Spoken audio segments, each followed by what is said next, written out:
Bienvenue sur la chaîne Mystère et Savoir, l'endroit où la curiosité devient une aventure et où chaque question ouvre la porte à des mondes insoupçonnés. Ici, nous explorons l'invisible, déchiffrons l'incompréhensible et plongeons au cœur des plus grands mystères de notre existence. Aujourd'hui, nous allons ensemble franchir une frontière. Pas celle d'un pays, mais celle de notre compréhension du passé. Car si l'on vous disait que l'homme ne vient peut-être pas de la Terre, que nos origines sont bien plus anciennes, bien plus lointaines, et surtout bien plus cosmiques que ce que l'on vous a toujours appris. Ce soir, ouvrez l'esprit. Laissez derrière vous les versions officielles, les théories rassurantes, les certitudes scientifiques. Ce récit va vous emmener au-delà des étoiles, à la recherche de notre véritable origine. Des textes anciens aux découvertes archéologiques les plus troublantes, en passant par les témoignages de scientifiques, d'astronautes et de chercheurs en marge. Vous êtes sur le point de découvrir une hypothèse fascinante. Les hommes viennent de l'espace, la vérité sur les premiers hommes sur Terre. Un voyage en 6 grandes étapes, un récit dense, riche, mystérieux, mais surtout bouleversant. Ce que vous entendrez ici pourrait bien changer à jamais votre perception de l'humanité, de la science, et même de votre propre place dans l'univers.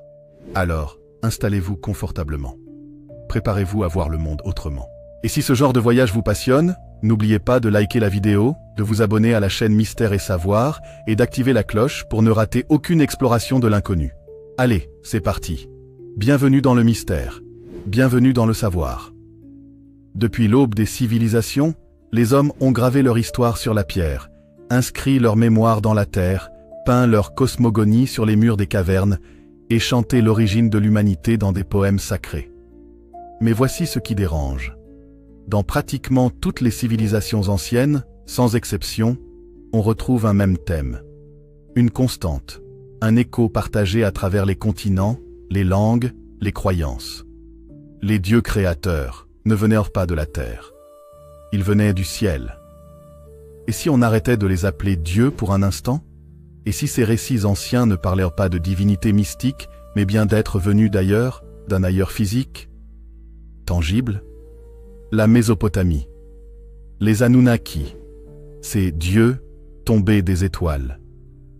Commençons par la plus vieille civilisation connue, la Sumer.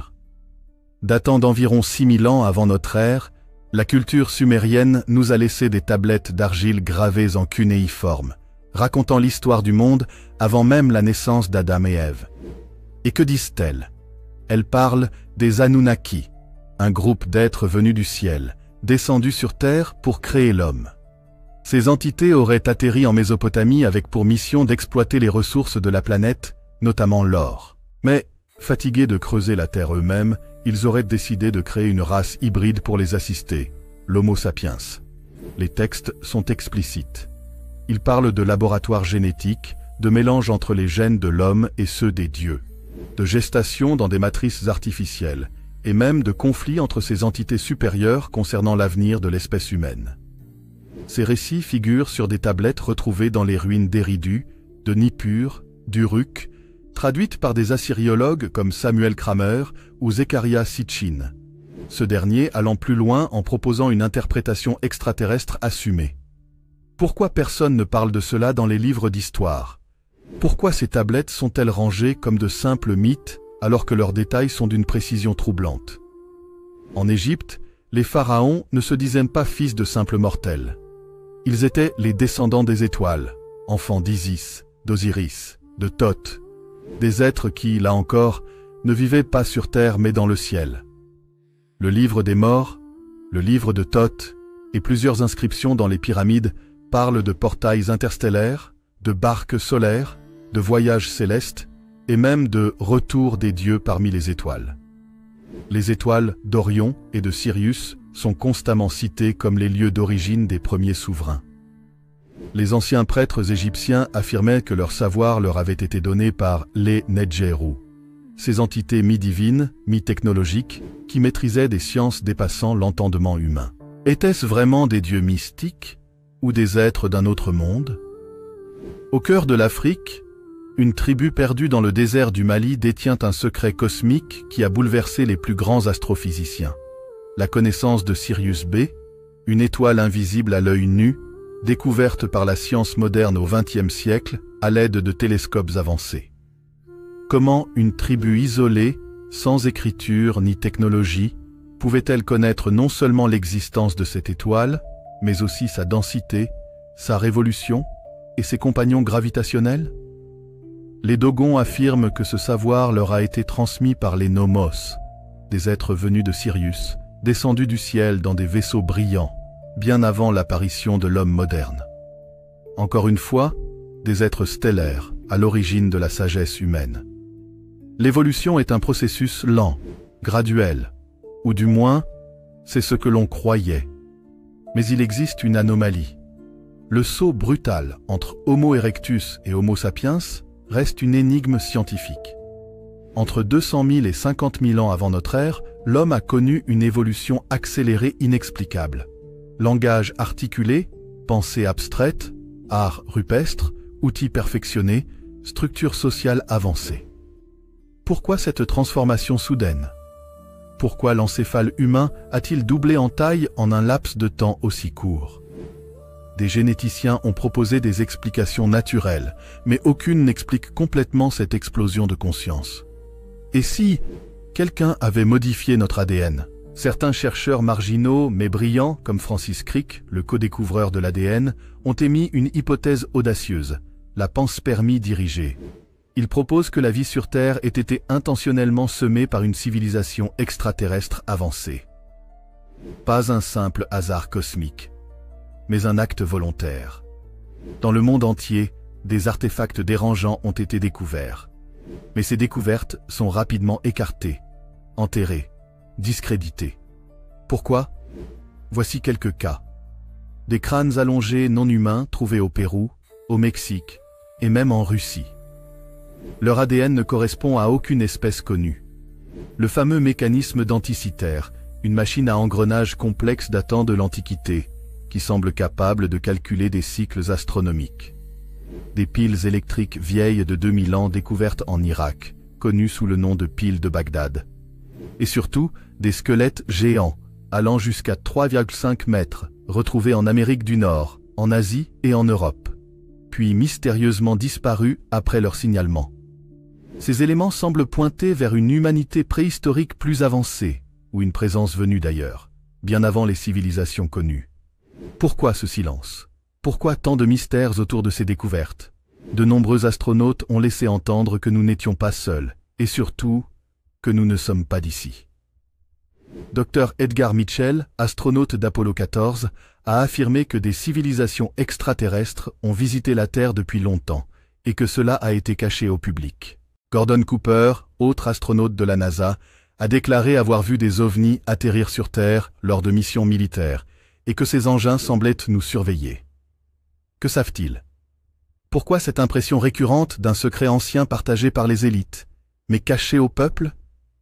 Et si l'ultime preuve de notre origine extraterrestre ne se trouvait pas dans des pyramides, des tablettes anciennes ou des récits mythologiques, mais en nous, dans chaque goutte de notre sang, dans chaque battement de notre cœur, dans l'ADN qui nous compose? Notre code génétique est l'un des systèmes les plus complexes jamais découverts par l'humanité. Une structure en spirale contenant des milliards d'informations, des instructions codées, des séquences mystérieuses, dont certaines sont tout simplement inexplicables par l'évolution darwinienne classique. L'ADN humain est composé de 3 milliards de paires de bases, un nombre si grand qu'il serait impossible à écrire en entier sur une seule ligne. Pourtant, ce code fonctionne avec une précision informatique. Il utilise un alphabet de 4 lettres, A, T, C, G, adénine, thymine, cytosine et guanine, qui s'organisent pour créer chaque caractéristique de notre corps, chaque trait de notre visage, chaque battement de notre pensée. Mais ce n'est pas tout. Des chercheurs ont constaté que l'organisation de ces lettres ressemble étrangement à un langage informatique, avec des boucles répétitives, des sections codées pour l'activation, désactivation, des sous-programmes comme dans un logiciel, et surtout, de grandes zones de code inutiles. Du moins, c'est ce qu'on a cru pendant des décennies. Pendant longtemps, les scientifiques ont classé 97% de notre ADN comme étant de l'ADN non codant, autrement dit, inutile. Une sorte de relique de l'évolution, un bruit de fond génétique supposé n'avoir aucune utilité. Mais les choses ont changé. Des découvertes récentes, notamment le projet ENCODE, ont révélé que cet ADN mystérieux n'est pas inutile du tout. Il contient des fonctions de régulation ultra complexes, des séquences qui activent ou désactivent des gènes en fonction de l'environnement, de l'âge, du stress ou de la reproduction. Alors pourquoi ce code serait-il si précis, si bien structuré, si incroyablement intentionnel pour une évolution supposée aléatoire? Et si quelqu'un ou quelque chose avait conçu ce programme? Un groupe de généticiens russes dirigé par le docteur Vladimir Poponin a mené une expérience fascinante dans les années 1990. Ils ont découvert un phénomène qu'ils ont appelé l'effet fantôme de l'ADN. En résumé, l'ADN humain semble laisser une trace énergétique dans l'espace, même après avoir été physiquement retiré. Plus étrange encore, en étudiant certaines séquences ADN, ils ont remarqué des répétitions mathématiques très spécifiques, qui n'apparaissent dans aucun autre être vivant. Certains chercheurs indépendants, dont le bioinformaticien Maxime Makoukov, sont allés plus loin. Ils affirment avoir trouvé des signatures numériques intelligentes dans l'ADN humain, des codes mathématiques qui ressemblent à des messages programmés, notamment le nombre d'or, phi, des suites de Fibonacci, des constantes universelles comme pi, et même des structures binaires comparables à des algorithmes. Coïncidence? Ou œuvre d'un programmeur cosmique? Et si le débat n'était plus du tout ésotérique, mais scientifique? Le biologiste Francis Crick, co-découvreur de la structure de l'ADN, a proposé dès 1973 une théorie renversante, la panspermie dirigée. Selon lui, la vie ne serait pas apparue par hasard sur Terre, mais introduite intentionnellement par une civilisation avancée.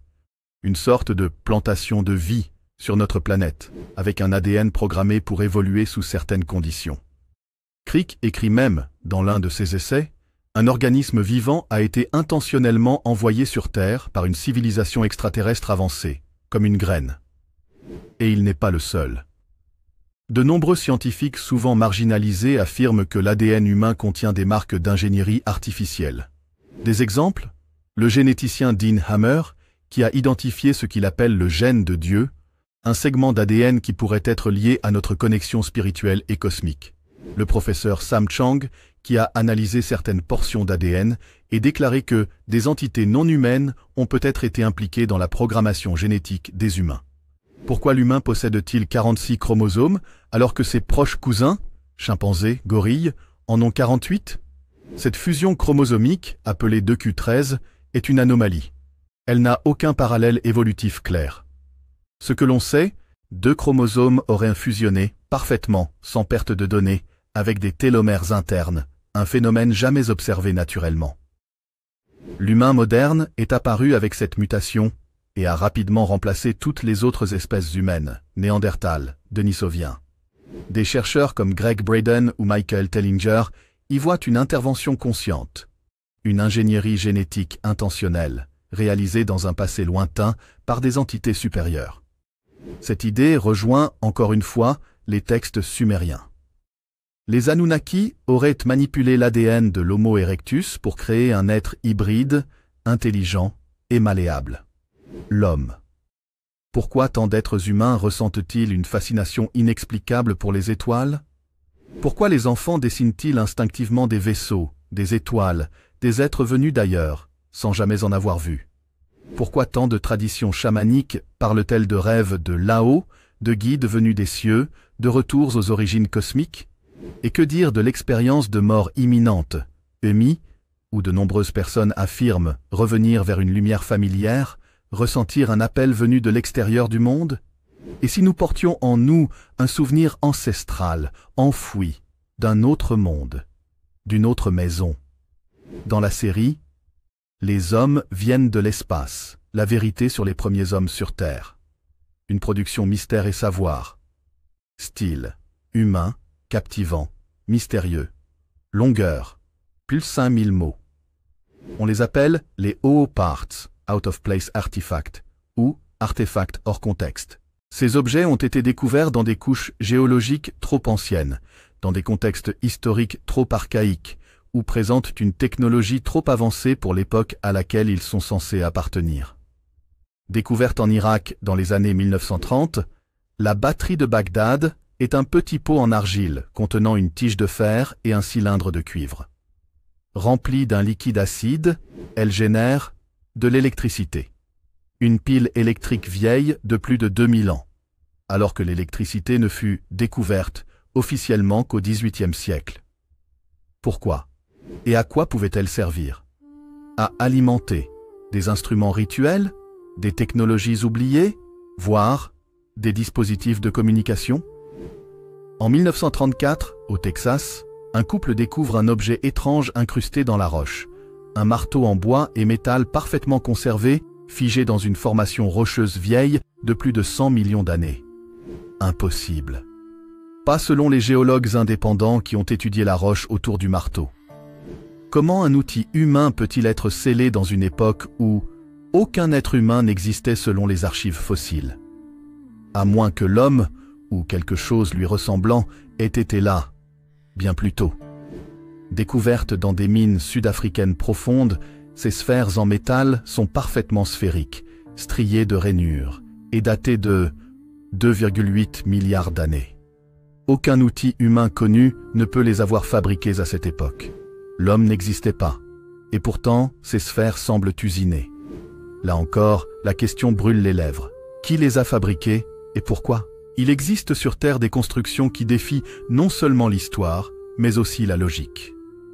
Des pierres de plusieurs centaines de tonnes, coupées avec une précision laser, assemblées sans mortier, avec des jointures si fines qu'une lame de rasoir ne peut passer entre elles. Des bâtiments alignés sur les constellations, parfaitement orientés vers les équinoxes, ou reproduisant la ceinture d'Orion, comme nous l'avons vu avec les pyramides d'Égypte. En Bolivie, à 4000 mètres d'altitude, se trouve un site archéologique que même les plus sceptiques ont du mal à expliquer, Pumapunku. Des blocs en diorite, une des pierres les plus dures au monde, sont coupés, percés, emboîtés avec une précision mécanique impossible à reproduire avec des outils de l'époque, ou même aujourd'hui sans machinerie lourde. Des formes en H parfaites, des angles droits millimétrés, des orifices cylindriques qui semblent forés. Et surtout, aucune trace écrite, aucune explication, aucun outil retrouvé sur place. Comment ces blocs de plusieurs dizaines de tonnes ont-ils été déplacés et taillés avec cette précision à plus de 4000 mètres d'altitude? Au cœur de l'océan Pacifique, dans les îles de Micronésie, se trouve une cité engloutie, appelée Nan Madol, construite avec des blocs de basalte pesant jusqu'à 50 tonnes, posés sur des récifs coralliens.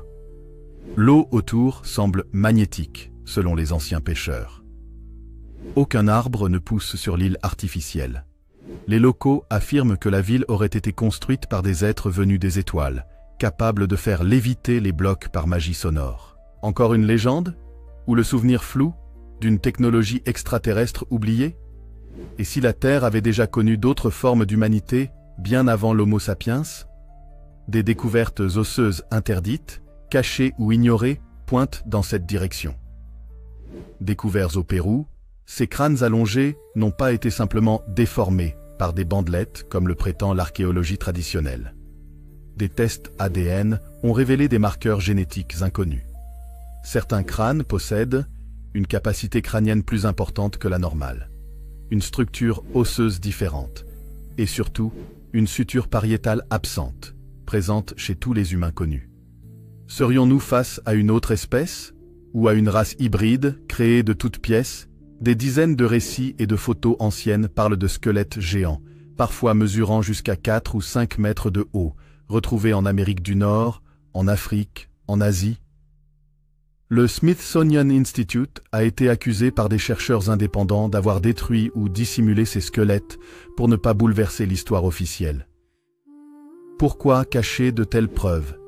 Et surtout, qui étaient ces géants? Une ancienne race de bâtisseurs? Les fameux Néphilim bibliques? Ou des êtres venus d'ailleurs? Et si nos ancêtres connaissaient la forme exacte de la Terre bien avant l'invention du satellite? Datée de 1513, elle représente non seulement les côtes de l'Amérique du Sud, mais aussi l'Antarctique sans glace. Or, selon la science moderne, l'Antarctique a été recouverte de glace depuis plus de 6000 ans. Alors qui a cartographié ce continent avant nous? Et pourquoi des détails topographiques sont-ils exacts à 1 degré que seuls des satellites modernes peuvent observer? Toutes ces preuves, ces artefacts, ces constructions, ces crânes, ces cartes, pointent dans une seule direction. Une civilisation ou une entité non humaine a vécu sur Terre. Elle était technologiquement avancée. Elle a influencé ou même créé l'humanité. Et son souvenir a été effacé, détruit ou transformé en mythe. La vraie question n'est donc plus « Est-ce possible ?» mais bien « Pourquoi cache-t-on cette vérité ?» Bien avant l'ère des réseaux sociaux, bien avant Roswell, l'humanité observait déjà des phénomènes célestes inexpliqués. Les annales historiques regorgent de descriptions troublantes. En l'an 218 av.Maj.C., les Romains parlent de « navires dans le ciel ». Au Moyen-Âge, des moines relatent des sphères lumineuses tournoyant autour des clochers. En 1561, à Nuremberg, une bataille céleste est observée par des centaines de témoins, des formes géométriques s'affrontant dans le ciel avant de disparaître dans un grand nuage de fumée. Toutes ces descriptions ne correspondent ni à des comètes, ni à des hallucinations. Elles pointent vers quelque chose d'autre, quelque chose d'intelligent. Ce sont des hommes entraînés, méthodiques, rigoureux, ayant observé la Terre depuis l'espace. Ce ne sont pas des rêveurs. Et pourtant, plusieurs astronautes de renom ont brisé le silence. Gordon Cooper, un des premiers astronautes américains, déclara devant les Nations Unies en 1985 « Je pense que ces vaisseaux extraterrestres et leurs équipages visitent la Terre depuis des centaines d'années. » Il raconte avoir vu de ses propres yeux un ovni atterrir sur une base américaine en 1957. L'incident fut filmé, mais jamais rendu public. Lors de la mission Apollo 11, Aldrin et Armstrong n'étaient même pas seuls, selon de multiples témoignages rapportés discrètement au fil des années. Aldrin a laissé entendre que quelque chose les observait sur la Lune. Des signaux étranges, des structures en forme de tour, des lumières mouvantes à la surface, et surtout, un silence pesant de la part de la NASA depuis. Pourquoi taire de telles observations? Dans l'ombre des gouvernements, certains individus ont décidé de parler. Ils ne cherchent pas la gloire. Parfois, ils mettent leur vie en danger. Mais tous racontent la même vérité dérangeante. En 1989, un physicien du nom de Bob Lazar affirme avoir travaillé dans une section secrète de la base Area 51. Selon lui, il a vu 9 vaisseaux extraterrestres stockés sous terre. Il a été chargé d'étudier un réacteur à antigravité. Le vaisseau ne possédait aucune soudure visible, ni commande traditionnelle. Des années plus tard, des détails de son histoire longtemps jugés absurdes furent confirmés, comme l'existence du site S4 ou de l'élément 115, qu'il évoquait bien avant sa découverte officielle. En juin 2023, un ancien officier du renseignement américain, David Grush, balance une véritable bombe médiatique. Le gouvernement des États-Unis possède plusieurs engins d'origine non humaine et des entités biologiques récupérées. Ce n'est pas un théoricien, c'est un officier décoré. Son témoignage est sous serment. Pourquoi personne n'en parle dans les grands médias? Pourquoi ne crie-t-on pas au monde que nous ne sommes pas seuls? Parlons maintenant des contacts directs, ceux qui dépassent la simple observation. Des individus affirment avoir interagi avec des entités non humaines dans des contextes très précis. Des abductions, enlèvements temporaires, souvent nocturnes, des communications télépathiques, des visions d'un futur probable, souvent apocalyptique, des messages spirituels et scientifiques. Certains parlent de civilisations bienveillantes, d'autres d'entités manipulatrices. Tous décrivent une chose. Ils ne sont pas humains. Mais ils nous connaissent parfaitement. Et surtout, ils reviennent. Toujours. Encore. Et depuis très longtemps. Prenez un instant. Comparez ces témoignages modernes avec les récits anciens des dieux ailés, des enseignants célestes, des messagers venus des étoiles. Tout s'aligne. Les Anunnaki sumériens, des créateurs venus d'ailleurs. Les Néphilim bibliques, des êtres hybrides descendus du ciel. Les Vimanas indiens, des véhicules aériens puissants, les hommes-oiseaux de Nazca, figures mi-humaines, mi-extraterrestres. Aujourd'hui, les ovnis ont remplacé les chars de feu. Mais le message est le même. Il y a, au-dessus de nous, une intelligence supérieure. Elle nous visite depuis l'aube de l'humanité, et elle continue de le faire, discrètement ou pas. Depuis quelques années, un phénomène curieux s'intensifie. Des documents sont déclassifiés. Des militaires osent parler. Des scientifiques lancent l'alerte. Et le public est doucement conditionné à accepter une nouvelle réalité. Est-ce une stratégie? Une tentative de contrôle? Ou au contraire, une préparation douce à une révélation brutale? Les anciens textes l'avaient peut-être prévu. Les dieux reviendront, quand l'homme sera prêt à les accueillir. Et si la vérité avait toujours été là, dans les étoiles, dans nos cellules, dans les pierres anciennes, dans les légendes que l'on appelait des contes? Et si ces aliens n'étaient pas des étrangers, mais des frères oubliés, des créateurs endormis, des anciens dieux en sommeil? La réponse est peut-être plus proche qu'on ne l'imagine. Avant même de parler d'hybride, il est essentiel de comprendre un phénomène fondamental, l'ADN humain. Dans les années 90, un scientifique américain du nom de Dr. David Jacobs, spécialisé dans les études sur les abductions extraterrestres, fit une découverte stupéfiante. Lorsqu'il interrogea des milliers de témoins d'enlèvement, une caractéristique récurrente émergea. Les hybrides sont dotés d'un ADN modifié, un mélange entre l'humain et l'extraterrestre. Plus encore, certains des témoins d'enlèvement ont décrit une sensation étrange lorsqu'ils se regardèrent dans le miroir, un lien visuel particulier, presque une perception de l'altérité, comme s'ils n'étaient pas entièrement humains. Les scientifiques, les enquêteurs et les théoriciens se posent alors cette question. L'ADN humain pourrait-il contenir des fragments de connaissances cosmiques hérités des étoiles?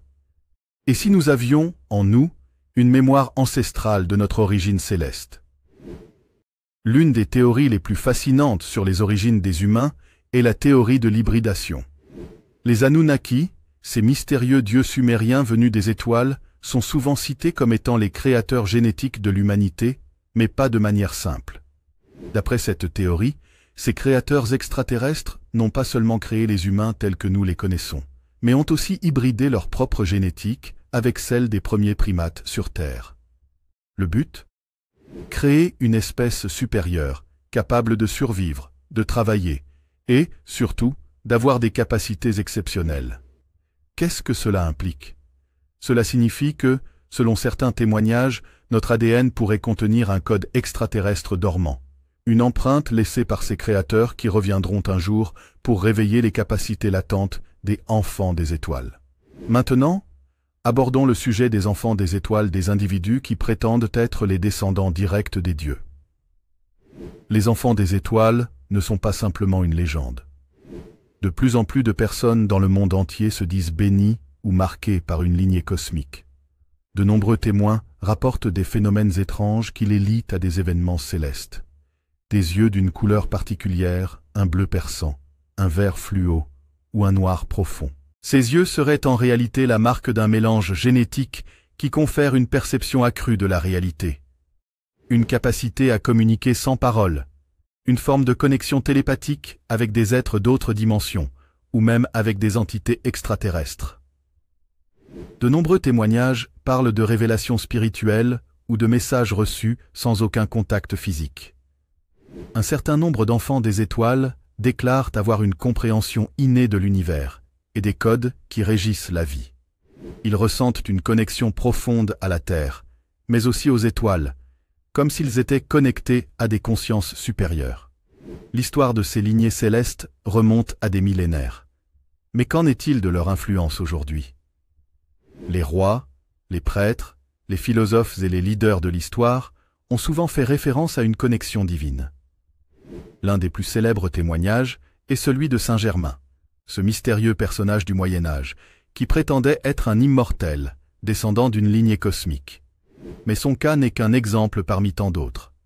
On retrouve également les traces de ces lignées dans des traditions mystiques, où les rois magiciens sont souvent associés à des ancêtres célestes. Certains historiens spéculent que les familles royales européennes et d'autres lignées puissantes descendent en réalité de cette lignée des étoiles, et qu'elles ont conservé leur pouvoir grâce à cette connexion cosmique secrète.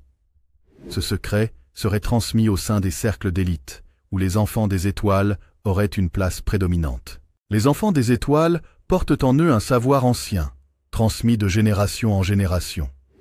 Ce savoir dépasse largement le domaine de la spiritualité. Il touche aux sciences et aux technologies avancées qui pourraient expliquer certaines civilisations antiques et leurs constructions énigmatiques, comme les pyramides d'Égypte, les lignes de Nazca ou encore Stonehenge. Certains initiés disent donc que le savoir perdu est toujours là, dans les gènes de ces êtres d'origine extraterrestre. Leurs souvenirs ancestraux sont préservés dans leur ADN, attendant le moment où l'humanité sera prête à les réactiver. L'idée que les enfants des étoiles sont destinés à un réveil collectif est omniprésente dans les traditions ésotériques, les prophéties et même les théories scientifiques. Les abductions et les visions mystiques seraient, selon certains, des tentatives de réactivation génétique. Le retour des dieux pourrait être imminent, non pas sous forme d'une invasion, mais sous forme de réveil spirituel et cognitif. Les enfants des étoiles porteraient en eux le futur de l'humanité, un avenir dans lequel les êtres humains seraient capables d'atteindre une conscience galactique. Les anciennes civilisations ont toujours eu une vision plus large de l'univers. Elles ont laissé derrière elles des symboles, des textes sacrés, des artefacts et des prophéties qui parlent d'un temps à venir. Un temps où les enfants des étoiles se reconnecteront avec les êtres cosmiques. Les Mayas étaient fascinés par les cycles temporels et les astres. Leur calendrier, le Tzolk'in, qui se termine en 2012, un grand nombre de personnes qui ont vécu des enlèvements extraterrestres rapportent des visions ou des communications télépathiques qui parlent de changements imminents. Ces visions décrivent un éveil spirituel global, une connexion de l'humanité avec des êtres d'autres dimensions, qui guideraient les humains vers un avenir galactique. Certains témoins affirment que les extraterrestres qui les ont contactés leur ont parlé de la reconnexion de l'humanité avec l'univers, une époque où les civilisations galactiques entreraient en contact ouvert avec la Terre. Des événements astronomiques comme les éclipses, les alignements planétaires ou même les météorites sont souvent interprétés par les adeptes des théories galactiques comme des signes de transition majeure dans le développement de l'humanité. Des observateurs affirment que certains phénomènes célestes seraient des messages codés envoyés par des civilisations galactiques. Par exemple, certains pensent que les signaux radio captés par les radiotélescopes sont une forme de communication venant des étoiles ou des planètes lointaines, un signe avant-coureur de la rencontre prochaine avec des êtres extraterrestres. Les enfants des étoiles, qui sont porteurs de ce savoir galactique, jouent un rôle fondamental dans cette transition. Selon des témoins et des chercheurs, ces individus ont été choisis pour mener l'humanité à travers cette période de réveil. Leur mission ? Activer les capacités latentes de l'humanité et guider les peuples vers un nouveau niveau de conscience. Certains pensent même que les enfants des étoiles ont été envoyés sur Terre à une époque spécifique, dans le but de préparer l'humanité à la rencontre galactique. Ces individus posséderaient un code génétique unique qui pourrait déclencher l'activation de nouvelles capacités spirituelles et cognitives chez les êtres humains. La conscience collective de l'humanité est en train de subir un changement radical. Les enfants des étoiles sont, selon certains, les catalyseurs de ce changement, permettant à l'humanité de se réconcilier avec sa véritable nature cosmique. C'est à travers eux que l'humanité pourra se connecter à des connaissances plus vastes, au-delà des limites terrestres, pour entrer dans une ère de paix et de compréhension galactique. Les dernières prophéties parlent de l'arrivée imminente des civilisations galactiques, qui viendront apporter leur savoir et leur technologie pour aider l'humanité à franchir une étape décisive dans son évolution. Cette arrivée pourrait être marquée par une transformation spirituelle globale. Les extraterrestres qui ont visité la Terre dans le passé, selon certains, seraient en réalité les ancêtres des enfants des étoiles, et leur retour symboliserait le moment où l'humanité sera prête à accueillir ses ancêtres galactiques et à rejoindre la communauté interstellaire. Le réveil galactique est plus qu'une prophétie. Il est la promesse d'un avenir où l'humanité transcende ses limites actuelles pour rejoindre l'immensité de l'univers. Les enfants des étoiles sont les pionniers de cette transition, porteurs d'un savoir caché dans leur ADN, prêts à ouvrir les portes d'un nouveau chapitre de l'histoire humaine. L'humanité, à l'aube de cette révolution spirituelle, est appelée à réveiller ses capacités latentes, à redécouvrir son lien profond avec l'univers, et à s'élever vers un avenir où les civilisations galactiques guideront l'humanité dans l'épanouissement de son plein potentiel. Et voilà, nous avons atteint la fin de cette fascinante aventure à travers les mystères de l'humanité, les étoiles et l'avenir galactique. Ce voyage à travers le temps, l'espace et les prophéties a été autant une exploration du passé qu'un regard vers l'avenir. Les enfants des étoiles, cette connexion profonde entre l'humanité et l'univers, continueront d'alimenter nos réflexions et de nourrir notre soif de savoir. Je tiens à vous remercier sincèrement pour avoir pris le temps de suivre cette série jusqu'à la fin. Votre attention, votre ouverture d'esprit et votre curiosité sont la véritable essence de ce voyage. Si ces théories et ces mystères vous ont inspiré, émerveillé ou même fait douter, c'est tout ce qui fait de cette exploration une véritable aventure humaine. C'est grâce à des passionnés comme vous que la chaîne Mystère et Savoir peut continuer de grandir, de partager et de découvrir toujours plus de secrets fascinants. Si vous avez apprécié cette série, n'hésitez pas à liker, à commenter et à partager vos pensées. C'est grâce à vos retours que cette communauté peut se renforcer et se développer. Je vous encourage également à vous abonner, car de nouvelles découvertes, encore plus intrigantes et mystérieuses, sont déjà en préparation. L'univers regorge de mystères qui n'attendent que d'être explorés, et nous sommes seulement au début de cette incroyable aventure. Merci encore d'avoir été avec nous dans ce voyage. À très bientôt pour de nouvelles explorations sur Mystère et Savoir. N'oubliez jamais, l'univers est vaste, et chaque jour est une nouvelle occasion d'y découvrir quelque chose d'incroyable. Prenez soin de vous et continuez à explorer les mystères qui vous entourent. À la prochaine aventure.